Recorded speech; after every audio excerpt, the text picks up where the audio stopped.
Hey everyone, welcome to the Human Cloud Podcast, the spot where leaders come to drive the freelance economy forward. Hey, so today we have Charlotte Gregson, the country head of the UK for Malt. Now, Malt is one of the largest freelance marketplaces spread across Europe, with over 600,000 freelancers. And Charlie has such a fascinating background. She was at Comatch, which Malt acquired in 2022, and created Malt strategy from. Now, today, Charlie, like we mentioned, is the country head of the UK. But there's a couple things that I really want you to listen for, and one of those being enterprise. How does Malt work and be strategic with large companies? That's a massive thing. Second thing is listen for Malt strategy. They do something very interesting, where they don't say, hey, we're fully global. They go country by country, and you see in Charlie's title, right? Country head of UK.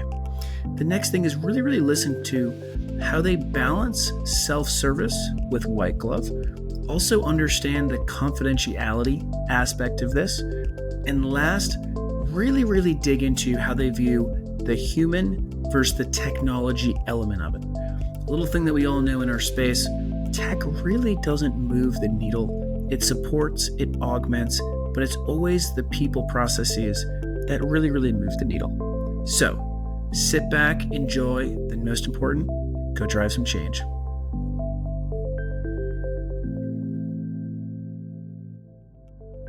Listen, before we get started, let's talk real quick about the key to scaling and sustaining a freelance and solopreneur business. Listen, I know none of us got into freelancing because we wanted to be an accountant, unless you're a freelance accountant. But the reality is if we don't have the right financial structure, we're going to be hurting come tax season, which is why today's episode is brought to you by Collective, the all-in-one financial solution. Collective handles the main things that we all need from a financial and back office perspective. It handles incorporation, specifically the S Corp. It handles business taxes. It handles accounting. It handles bookkeeping, payroll, even compliance. And most important, it's not just the software. They have tax and accounting experts ready to help. Now, here's the deal. You do need to take action right now, specifically before June 30th, because if you have an LLC and you start on Collective, they can backdate your S Corp to January 1st. And the results are on average over $10,000 per year on tax savings with this structure. So I want you to go right now to collective.com/human cloud. Then go scale your freelance business. All right, Charlie, thank you so much for hopping on. For you listeners out there, I've been trying to steal Charlie's time for what, Charlie, 3 years now of actual one-on-one too time? long. Probably too long. Yeah. So most important, I finally get to steal your time. But we have a jam-packed episode, and there's a couple of key themes that I'll read out to you, Charlie. I think, and you tell me, no, I don't want to do this. That's totally fine. So I think, and you're gonna have a big intro on the front, don't you worry. For you listeners out there, Charlie has probably, I would argue, one of the most future-looking points of visibility in terms of Malt and Comatch being on both sides. In terms of Malt being one of the leaders in terms of both market size, but also acquisitions. So you've been really good at acquisitions, and where's the industry going? And so I think the key themes that we're going to hit on is first going to be, where is this industry going? Second is going to be sort of what do clients really need? You have a very unique vantage point in seeing that. Third is going to be what models are required to get there, and also the tech required to get there. And then fourth, I hope we get to this one. And this, I put a little star next to this one. What do you think's really going to change, and who is going to change? Is it going to be staffing? Is everything going to be rosy and new? Is it going to be HR/FTEs? So that's the last thing. What I put the star is what's really going to change, and what has changed. So what do you think, Charlie? Is that a good little agenda for? Yeah. Perfect. Yeah. See how much I can address those. Hell yeah. Let's give a perspective, as you said. Let's roll. So first question, where are you sitting, Charlie? So I'm actually in our London office. So we are, it's a really cool office location. We moved here probably about 15 months ago. So we were less west London previously, and we're now really close to Soho, so nice and central, which makes it easy for the team to get to, which is good because we encourage people to be in the office. Actually, we find it's good for learning and development and just creating that kind of good team morale. So people, usually come in sort of 2 to 3 days a week on average. So yeah, central London. Nice. It's fresh. It's very cold How at close the are moment. you? But Oh, I know your weather. How close are you to the good Indian food street? Big fan of that street. Whatever that. Brick Is it? Lane. Yes. Less so that's further east than where we are, but we're really close to Chinatown. So if you like Chinese food, then that is literally like 10-15 minute walk from the office. It's dangerous actually. I bring my lunch in because otherwise you can go out and spend a fortune at lunchtime on different culinary delights. You know what I'm not ashamed to get is I forget if they call it the Kung Pao chicken or the one that it's not. It's so good. I used to always think when I would eat it in San Francisco, like I thought I was being, I don't know, just an American eating American food. But then I've had it in China and in Singapore, so it is just as good there. And I'm not ashamed. It's like my favorite dish by far. It's so good, Nice. simple. But and when you see remotely, I think one of the immediate questions for you as we kind of shape up, could you give us just a quick overview on, the size of Malt, the skills, the industries, and then also the co-match acquisition as well, so we can kind of let's frame the context here. Yeah, sure. So, Malt is Europe's largest talent marketplace. We've got over 600,000 freelancers across consulting, which is the legacy co-match business, or Malt Strategy as it's now called, and then tech, IT, digital, and creative industries. So I would say we're a multi-specialist that has flexibility and quality kind of at the core of what we do. We're active across, I think it's 9 countries now. So France is our headquarters, but Benelux, Germany, Nordics, Spain, recently opened in Switzerland. Our Dubai office is growing really well, and obviously the UK. So we've worked with over 70,000 companies now across the last 10 or so years, who've all needed support to find external talent from within our community. And they range in size from I think it's something like 70% of the work we do is with corporate enterprise businesses where they have over 1,000 employees. But the offering also enables smaller and mid-size businesses to access talent they need to sort of help them move projects forward or for interim roles. And have you all always been enterprise focused from the start, or did you start with startups and then go upstream? How'd you start?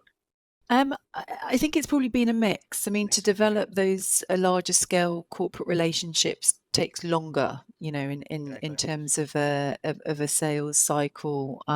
Sometimes that's driven around quite formal kind of RFPs or procurement processes that need to be adhered to. It's definitely easier to access smaller businesses because you're talking directly with hiring managers and they have control of their own budgets. I mean, the SMB segment in France is a super high percentage of all businesses there. So particularly in France, the SMB segment is very important for us.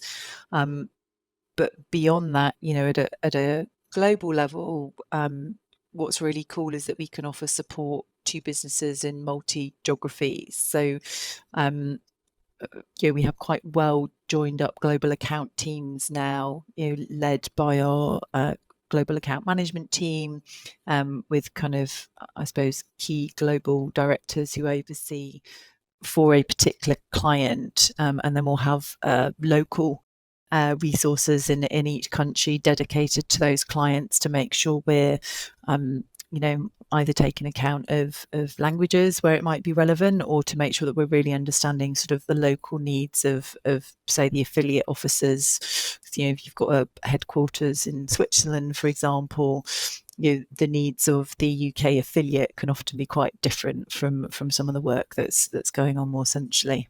Now, yeah, that's one of the things that I've always appreciated in your approach is that you don't see global, global, global, global. You're very, very direct about we are in this country, this country, this country. And even to say, we've worked with over 70,000 companies in 9 countries. Most platforms would say, if they had those numbers, right, they would say 70,000 clients across the world. And you go, okay, so are you good at every country, or do you have a expertise in each country? And for you all, my assumption is you only go into the countries and that you can really, really help the clients. Would that be an accurate kind of positioning to put for you? Yeah, I mean, there are definitely countries where we are, stronger, like France and Germany, where there is that legacy of business from, well, Comatch was headquartered from Berlin, and Malt is obviously headquartered in Paris. So definitely, depending on the origins of the business, that's where you start to grow the pool of talent.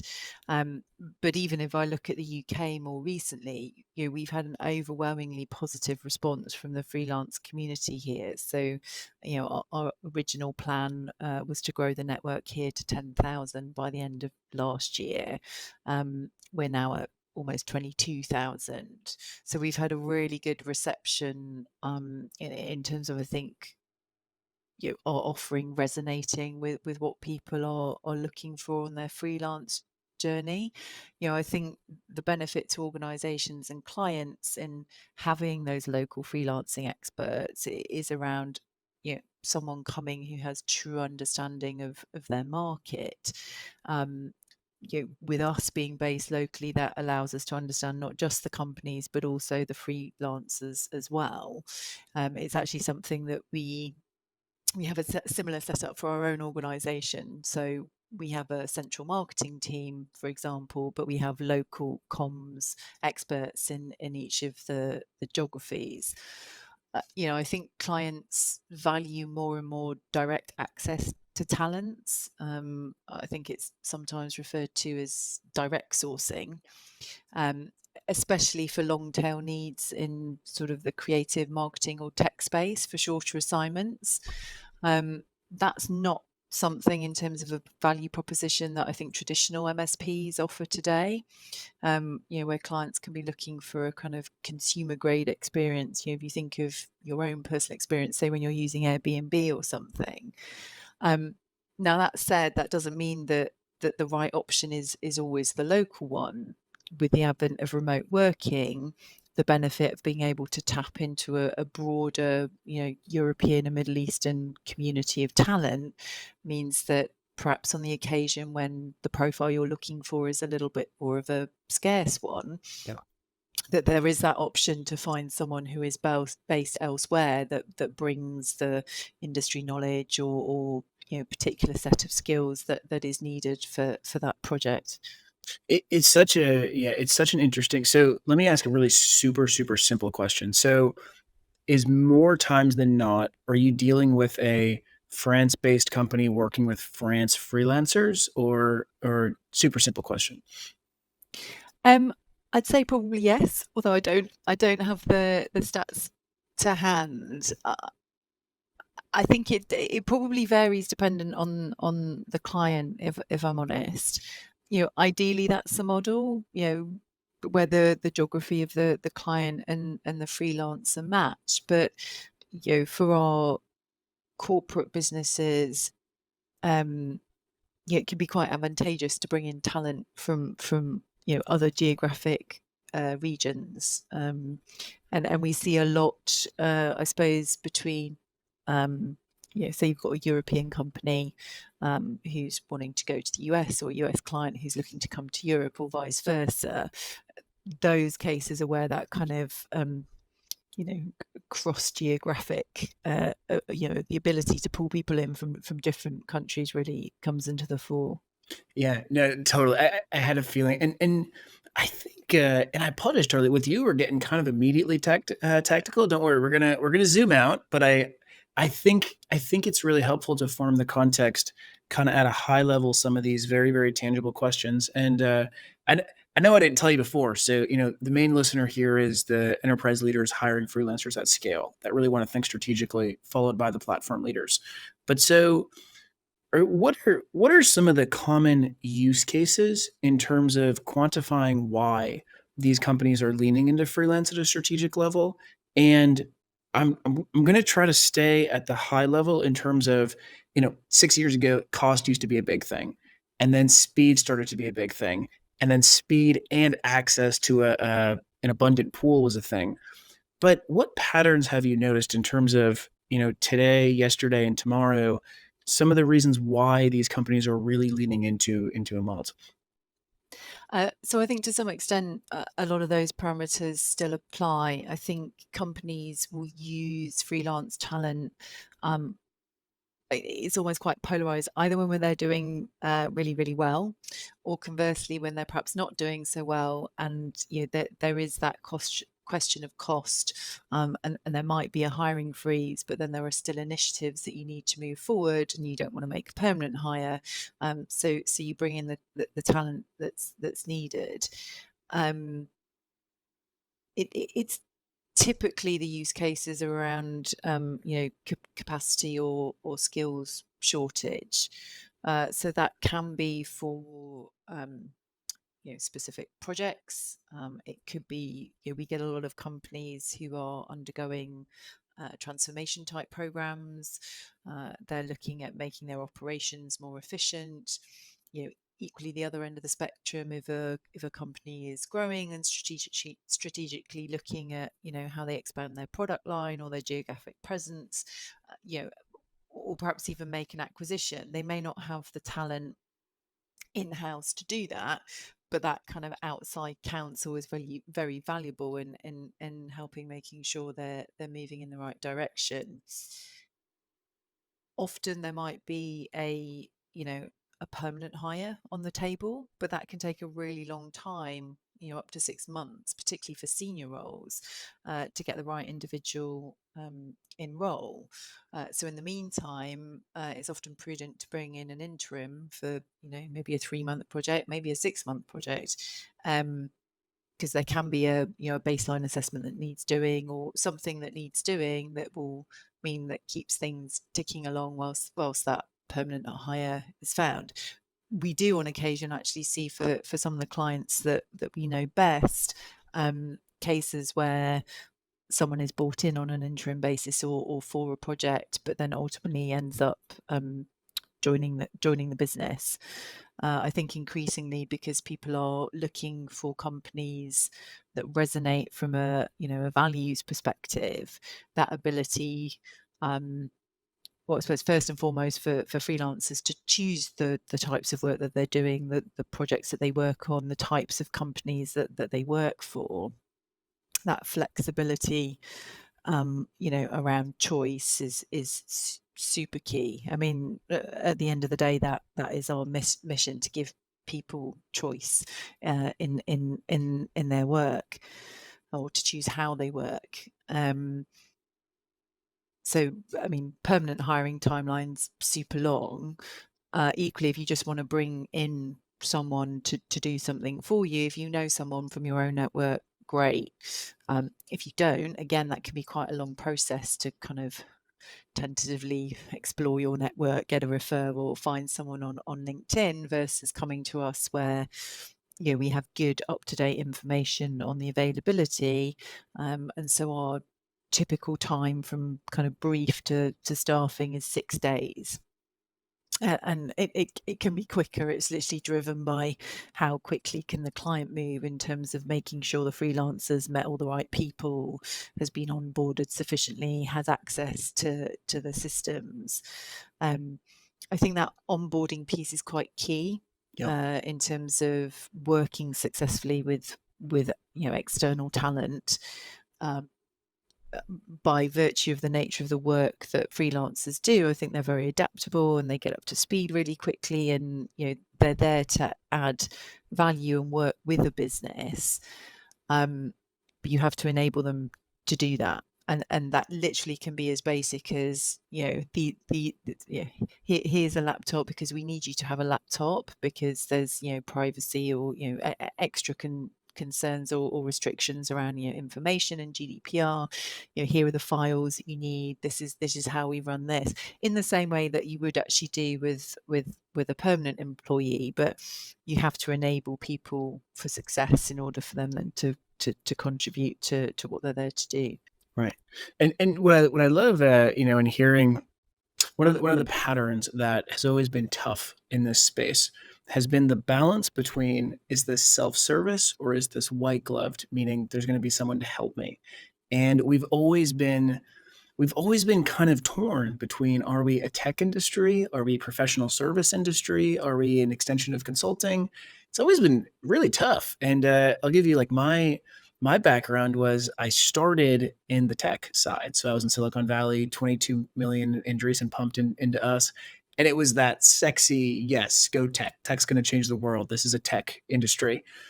And then I learned real quick, no, this actually is more so a relationship driven industry, that actually building a relationship is more impactful than just giving them a self-service marketplace. And I wonder, last, how do I say it? Tactical question for you. Do you see this as a technical marketplace that people can just go and self-service, find talent's applying to talent? Do you see the industry as that? Or do you see it as more a manual, relation driven, professional service driven? How do you see the space right now and where it's going to go? I think right now it's somewhere in between. Certainly for us, in terms of the evolution of Malt, we're somewhere in the middle. We're definitely a tech-led business.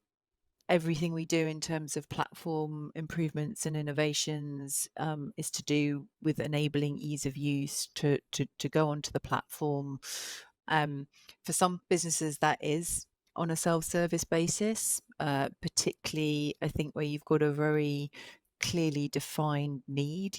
If, for example, you need a videographer for an event, something like that is very discreet, clear cut. You can go on to platform, you can search people, you can look at the client ratings and feedback that they've got from other projects they've done with us, and then everything else is set up on the platform to enable ease around the administration, the contracting process, approving timesheets, making sure people get paid on time, which is super important to the freelancers, all with the, I suppose, added benefit of the protection that comes from an insurance perspective of doing it through the Malt platform. So all of our projects are covered from a professional indemnity and public liability perspective. I think if you think more broadly about the way that it's going, so many things are self-service in a way that they never used to be. We all do our own online banking, we book our accommodation online ourselves, we book our own travel tickets, taxis, and are at the click of a button. So in terms of that sort of broader trend around how people use tech in their lives, I think that is a very important component with which it's important to be able to address that.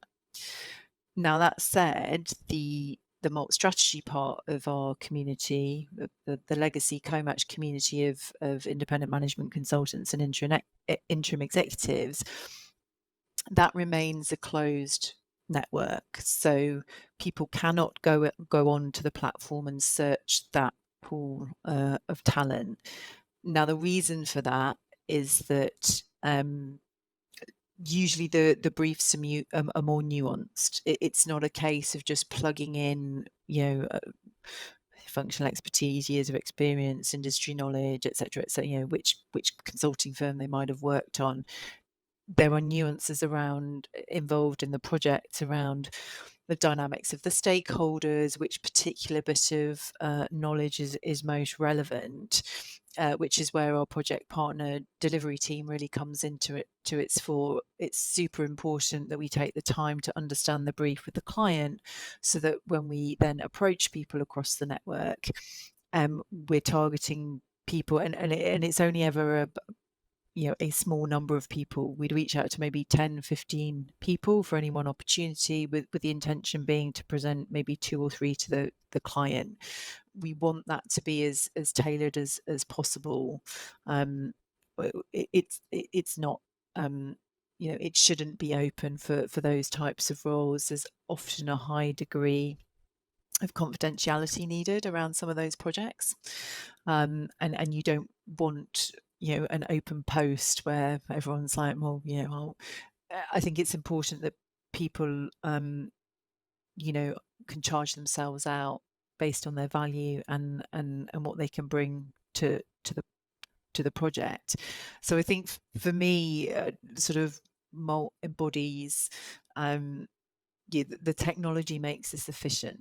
The algorithms, the proprietary algorithms that we've developed, allow us to quickly identify people, whether that's through our delivery team or indeed if clients are searching certain segments of the community themselves. But I totally agree with you that human element, the relationship piece of this, still is important. We are dealing with people at the end of the day, and getting the right person, not just someone that knows how to do an acquisition in Italy, say, but the person that also is comfortable navigating some tricky dynamics amongst the board, and is used to working for a business of several hundred people. There's lots of nuances around that, where I think the input of a delivery team is important. I think efficiency in all of that is really important. That's definitely one of our key areas of focus for this year. And I think that's where it's less about then self-service versus white glove. It's more about using the technology to make things efficient for people. So we can directly integrate, for example, with e-procurement systems. So if you're sat in a large corporate and you need to raise a purchase order for a piece of work, that can be done through the usual channels and systems, and that interfaces with the Malt platform, and the usual process then applies. So it's so awesome, I will say, that a lot of the things you're saying, the principle I want to use is you're able to talk enterprise, meaning you understand their language. And little things like confidentiality, integration, understanding the MSP or VMS landscape, and how we can easily plug in are things that people take for granted that are new to the space or that haven't done this at scale. And especially when talking about leaders that have taken startup experience and now trying into the enterprise, it looks so boring, right? And it just looks so boring and not sexy, and usually not innovative, because what's innovative about confidentiality, right? But I want to make sure I call out one thing that that you mentioned, that I on my little notes, I'm like, wow, this is very crucial. And that is when segmenting self-service versus a white glove experience. And from a client's perspective, this means when segmenting, should I just use the tech, or should I have a partnership with this vendor or marketplace, whatever you want to call them? In segmenting it, one of the first principles that you kind of called out is how done is the scope and how accurate is the scope. And if the scope is, and it needs to fulfill both of those, right? It can't just be done. It has to be actually accurate, because if HR gives you a 4-page job description, okay, it's complete, but it's not accurate. It's not going to get you the results that you need. So, if that's complete, then self-service works. But in most cases, that's not going to be the case. Now, I want to use a very geeky example with you, and that is when I call my Uber, I don't need to create a scope, right? I just know that this is the location I have to get to, and we all understand there's not a subjective judgment of, well, 10 people, 8 like that location, 2 don't. No, we all agree that's the location. That is it. This is the actual address. And then the second thing that I want to bring up in the confidentiality is I almost got fired in an enterprise because I used a marketplace that didn't enable confidentiality. And the enterprise I was working for got a nice little email from a freelancer, and it went to the enterprise's legal and HR team. I almost got fired because they said I was promised this, I was promised this job or something like that. So I couldn't agree more on the confidentiality. Now, we went straight into it, Charlie. I'm going to have some fun. And that is the question is going to be. Can I just, before we move on, on that point, like it's possible to do both even within one company. So the way we're set up at an organization level, and for some large businesses, everything is quite centralized, and depending on the point of contact, sometimes it is HR, sometimes it's procurement, but we can set users up in a way that, project approvals over a certain amount, they don't automatically go through. There are checks in place. Equally, some organizations are super happy decentralizing it all and giving power direct to the hiring managers. Again, all the insights can be pulled together in one place. You get clear visibility of, when people are coming free, how much they've spent. Particularly for at the enterprise level, that's really useful because you can see which other teams in your organization have used people. And then they've given them a rating. You're like, oh great, I've got a similar piece of work to do, so I can contact them and see if they're free. So to some extent, you can get. I think the sort of delineation between self-service and white glove can be done based on the category and the scope and the type of request at hand. But what we also see is an evolution between, we might start working with a business with a very high touch kind of white glove service, and as they get more used to the platform and matching the requests with the right type of resources, you do get this sort of transition more to the self-service end of the spectrum. So if I look across our top 20 clients where we've got maybe 200 or 300 users within a business accessing the Malt platform for resources, for some of them, well over half of the requests, probably even more, are on the self-service end of the spectrum. It's a really good point. Especially, it's kind of like the difference between setup and scale, right? So a lot Yes. of times, the platforms, and they're two separate activities or two separate phases. And they both need each other though, because if you don't properly set up the program, you don't properly set up the working team versus the collaborators needed, then the scale can't happen, and vice versa. Like, and that's where we see the biggest shortcuts generally within the enterprise, is they just go straight to scale, especially ones that are saying, "Wow, this is a sexy marketplace," and then they trip over themselves when they realize, no, you still need a typical workforce transformation type relationship. You can't just say, hey, end users and hiring managers use this platform. It still requires a lot of that. Yeah. So yeah, we were gonna Well, I say, Charlie? think there's definitely an evolution to coin, and this is public, so I think I'm fine to mention them. We've been doing a lot of work recently with Schneider, and their mantra is very much one of sort of buy, build, borrow. And there are certain times when it is really useful to bring in a freelancer, either because they're finding trouble hiring people on the permanent side, or that they want that quality and specific skill set that can be brought in.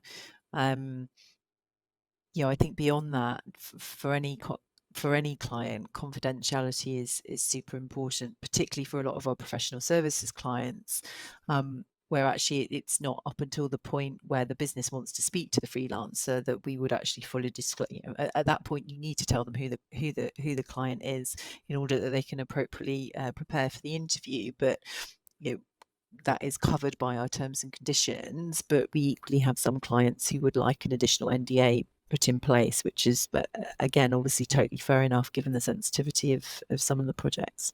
Yeah, no, I love it. So, okay, we got two directions, Charlie.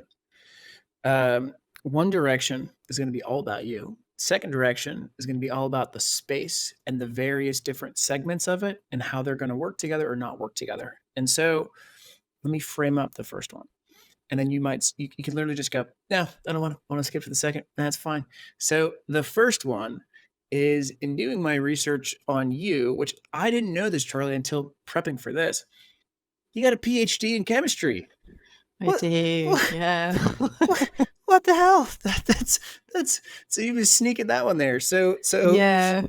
someone like yourself, you could be doing anything in the world. You could be probably fixing the global health crisis. You could be doing a lot of different things, right? But you I chose. actually wanted to be an astronaut. That was, if you'd asked me when I was a kid, that I wanted to be an astronaut.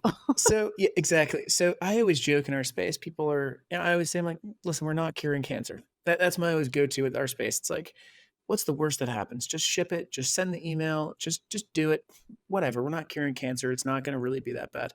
But you can cure cancer if you want, but you chose to be in this space. You can either cure cancer or get us to Mars. You take your pick. But for just very How why did I end up here? how yeah. Very good question, Matthew. I think honestly, I've never fully known what I wanted to do, but I've always kind of picked stuff or made choices based on, do I find what I'm doing interesting? Do I like the people I've met?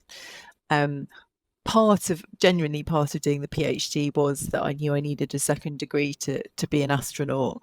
And but my parents were both doctors, and I think there was a certain ego boost around being able to call myself a doctor, albeit a doctor of philosophy, not anyone that is actually useful or, as you said, does stuff worthwhile in terms of curing cancer or looking after people. So and then off the back of that, and the world of research, I was probably less enamored with by the time I'd finished the PhD. And obviously what the world needs is another management consultant. So I ended up at LEK Consulting, where I think I leveraged a lot of the analytical skills that I'd learned during my PhD.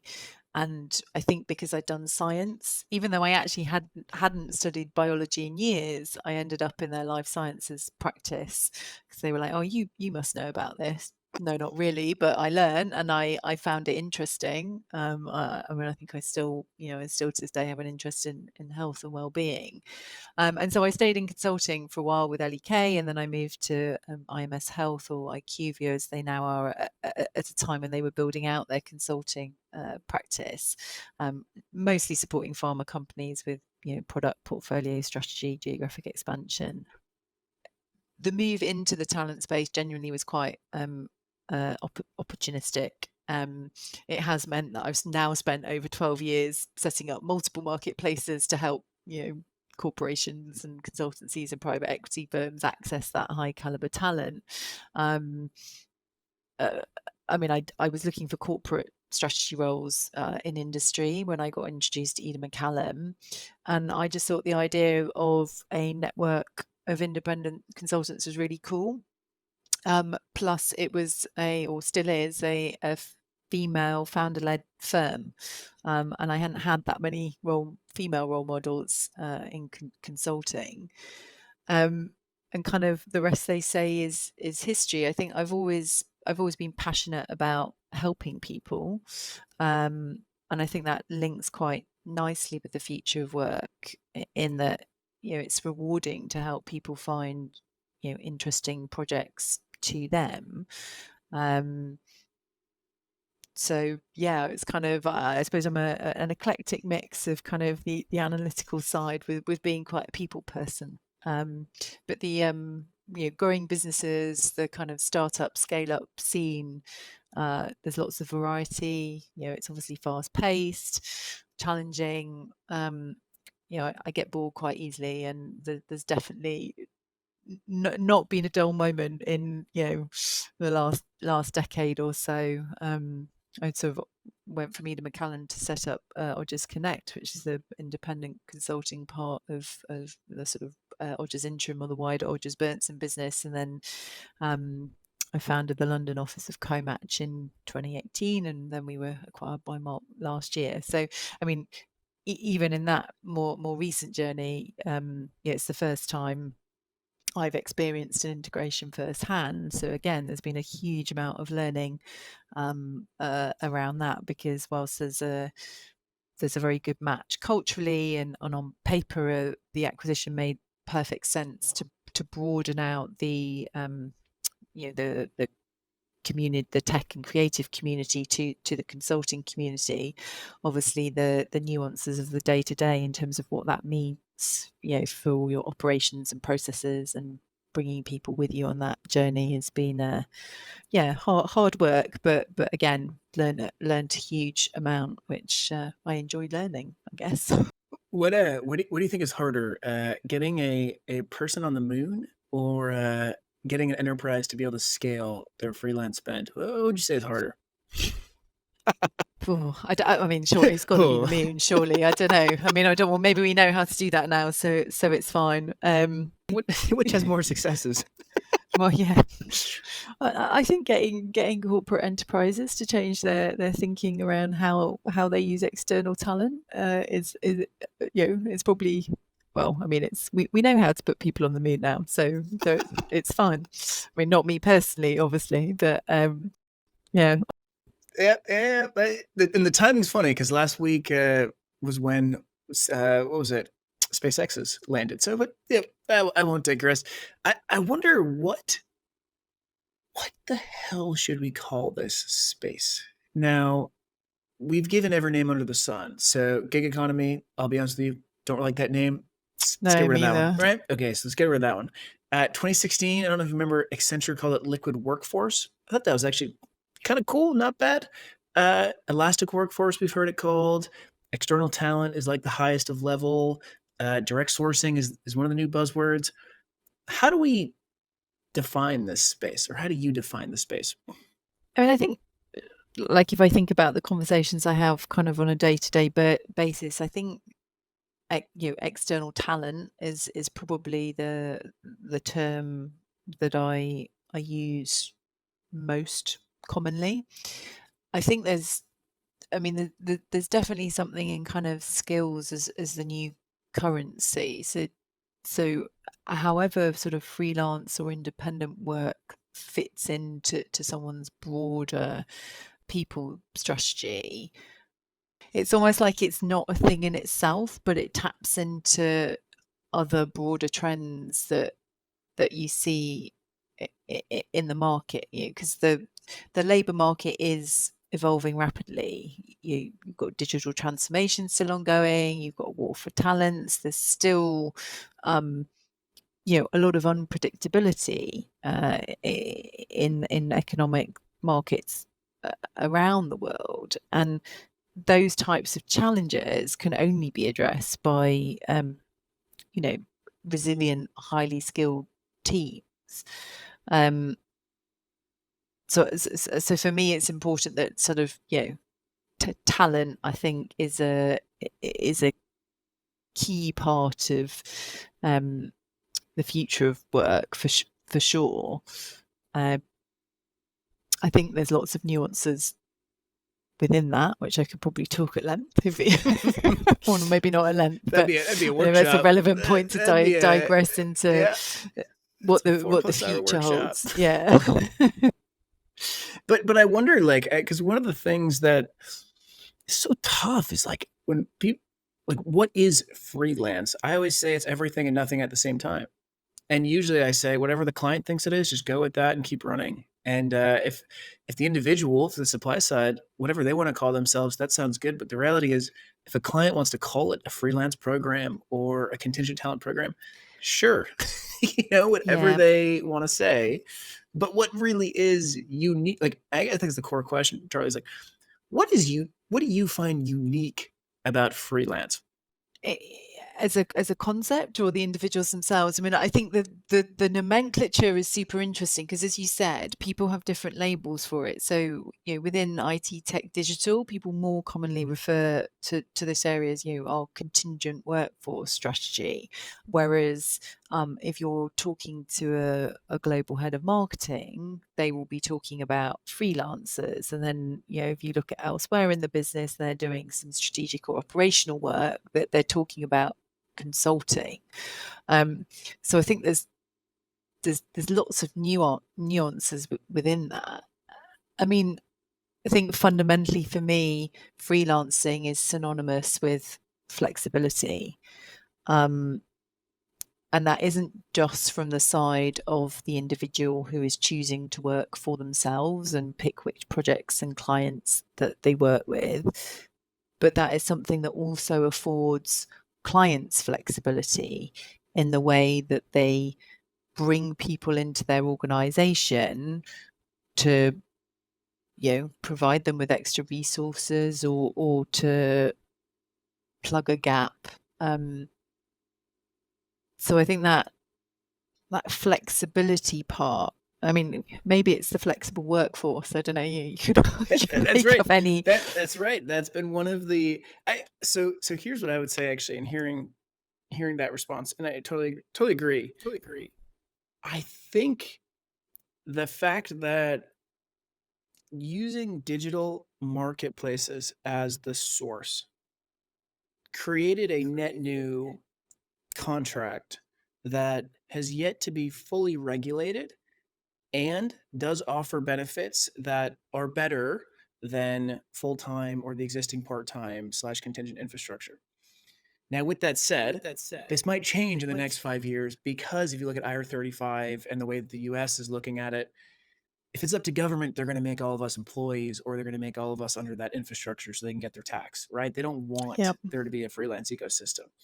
But if we go to which is a shame, given how much I think it's something like 160 billion is what UK freelancers contribute to the overall UK economy.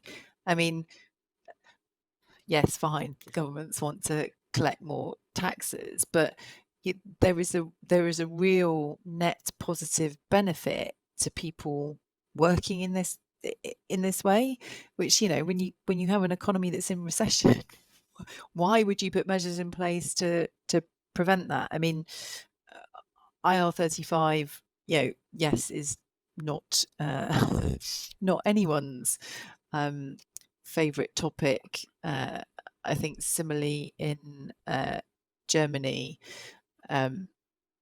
I can't even pronounce the term, but they have a similar piece of legislation that also impacts people, and you see that in the numbers. There's actually been a decline in the number of freelancers in the UK in recent years that has dropped slightly. I think maybe back in 2020 it was around about the 5 million mark, and then November 2002, I think it's down to about 4.3, 4.4, which is slightly up from, it's done that, it's recovered slightly, and that is likely as a result of things like IR35, and I think to some extent that economic uncertainty, meaning that people perhaps are a bit more risk averse and want some stabilities. I think freelancing certainly is not for everyone. You definitely need a good 6 months buffer of spending in savings, plus that ability to sell yourself. But yeah, I think increasingly, as companies look for creative ways with how they're working with people, and there's other dynamics at play. It's not a case of there's a trend for more people working for themselves in its entirety. There is a generation of people, Gen Z, who've come into the workforce who have quite a different approach to life and work. There's a lot more of what can my employer do for me, and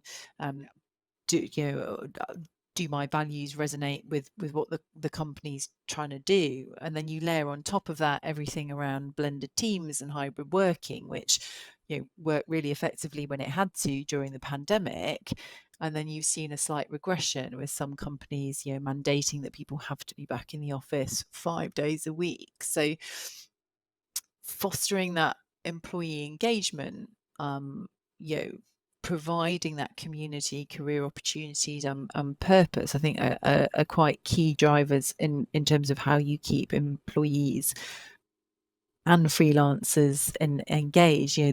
there's been a lot of discussion around the concept of work-life fluidity rather than work-life balance in all of this. And I think, freelancing taps into that very, very nicely, where you can supplement it with, perhaps some of the traditional benefits that you would get by being an employee. So certainly for our community, that's something that we try to do through our partnerships program, where our most recent partnership is with Portable, where it allows freelancers to tap into benefits like you get as an employee. So anything from financial well-being and mental health support through to opportunities for learning and development.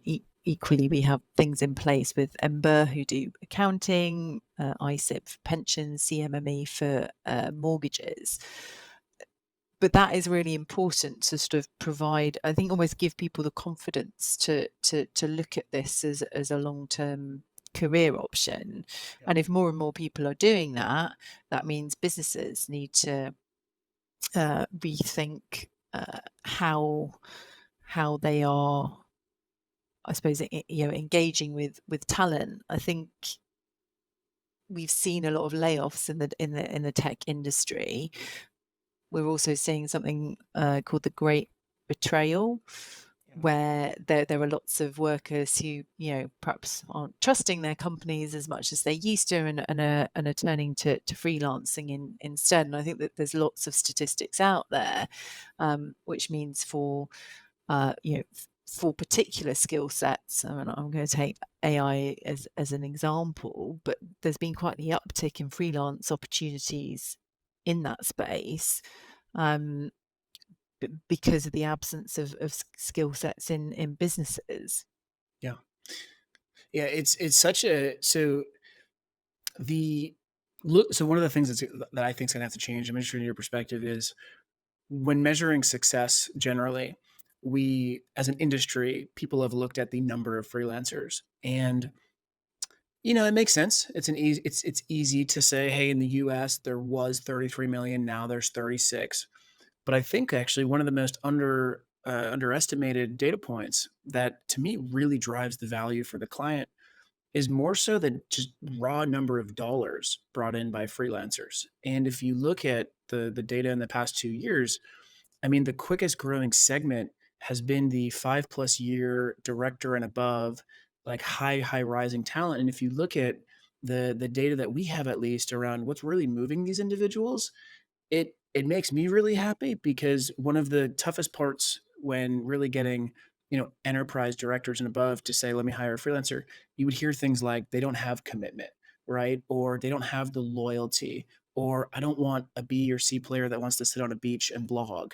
But if you look at the last 2 years, the fastest growing segment, it is the individuals that want to make an impact. And so if in our data, when we go and we talk to the best freelancers, they make a better impact by being a freelancer. And what they say is things like, if I was in a manager level right now, I couldn't make as much of an impact as I can as a freelancer. I can go across the company, I can quantify the metrics that I'm bringing in for the company. It's a better way to make an impact for you, and a better way to make value for the company. That's a fundamentally different shift, Charlie, in terms of 10+ years ago, when it would say, hey, do you want a cheaper designer, right? Or do you want a quicker designer? No. Now we're talking, and I know it's a little more on the fractional side, but it's, hey, that person that was fast rising in your company, they're freelancing now. They're going to stay freelancing. They want to have 2 to 4 clients like you. Do you want to access them? You need to, because they're the top performers. So, that's one of the shifts that we look at that I just super excited about. And it's a much easier sell to the enterprise, GM and above, or director and above, that do you want all A players, or do you want all B and C players? Because full-time employees can be good, but after a year or 2 years, they might not be as good as someone that's super excited or working on a freelance basis. So, yes, yeah. No, I mean, 100% agree with you, Matthew. I think there's often a misnomer that you're, getting someone who's not, who've dropped out of their organisation, when actually it's as you said, it's totally the reverse. That 5+ years and maybe even 10+ years is probably the sweet spot for a lot of the individuals across our community. These are seasoned, tenured individuals who have a lot of knowledge and experience to bring, and can really add a lot of value to a business. So even, I mean, I think of one client example. We had a consultant in, and people can command high day rates when they're adding value to an organization. And I think this particular individual was probably charging something like £1,500 a day, but in the space of 3 months he'd identified between 20 and 30 million pound cost saving for the business involved. So how is that not value that you're bringing to an organization? And as you said, it's those top performers where it is that top talent that want choice in what they're doing. That's a totally different mindset. People are there to deliver the work because they are interested in it and engaged in it, and want to make a difference. It's more than just a paycheck for them. And certainly, if someone doesn't do a good job reputationally, we certainly wouldn't work with them again. But they're there doing something that they're good at, that they believe will add value, and certainly from what we've seen, certainly does add value to the organizations that they work with. And I would add too, if they are working on Malt, how do I say this? They're willing to quantify their merit so that they can get the next client or increase spend in the current client. And that's where the relationship of a platform like you, the ability to quantify, this is the success this person has had. I mean, that's a fundamentally better experience than let's look at a job resume and let's look at this one page with a bunch of bullet points, but no quantifiable proof that this person did that in the company or that they're leaving on their own, right? So, last question, Charlie, because I know we're coming up on time. You mentioned that example of 2 to 3 months at 1 to 2 days a week, saving 20 to 30 million cost savings. That's incredible. Every leader, write that down right now, put on a sticky note. But what are some other big wins or examples of big wins from Malt, Comatch, you name it, that leaders listening can use to go to their bosses or unlock their budgets right now? That is a very good question. Some moment to think about what some of the